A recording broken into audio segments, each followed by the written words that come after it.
Saudara, baru-baru ini saya ada mengeluarkan satu kenyataan rasmi mempersoalkan tindakan syarikat Lim Siong Hai menutup ruang simpanan kapsul masa wawasan 2020 dan mencabut plak peringatan yang disain oleh Tun Dr. Mahathir Mohamad. Semalam Datuk Wan Saiful Wanjan juga mempersoalkan perkara yang sama. Namun malangnya hari ini berita melaporkan jawapan yang paling bodoh dalam sejarah manusia yang dikeluarkan oleh Lim Siong Hai ini.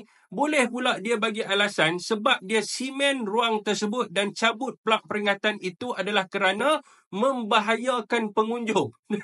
Dan yang paling bodoh pula, dia tunjuk gambar plak peringatan itu disimpan dengan rapi dalam stor.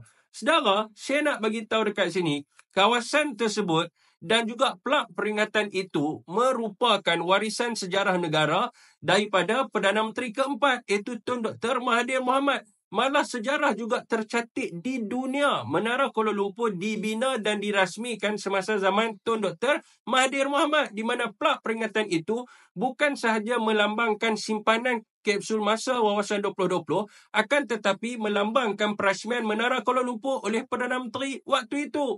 Saudara, apa sahaja sejarah yang dilakukan semasa zaman seseorang Perdana Menteri itu merupakan warisan sejarah negara. Dan tindakan pihak Lim Siong Hai ini sebenarnya telah melanggar undang-undang apabila mereka menghapuskan dan melupuskan warisan sejarah negara. Apakah reaksi rakyat Malaysia?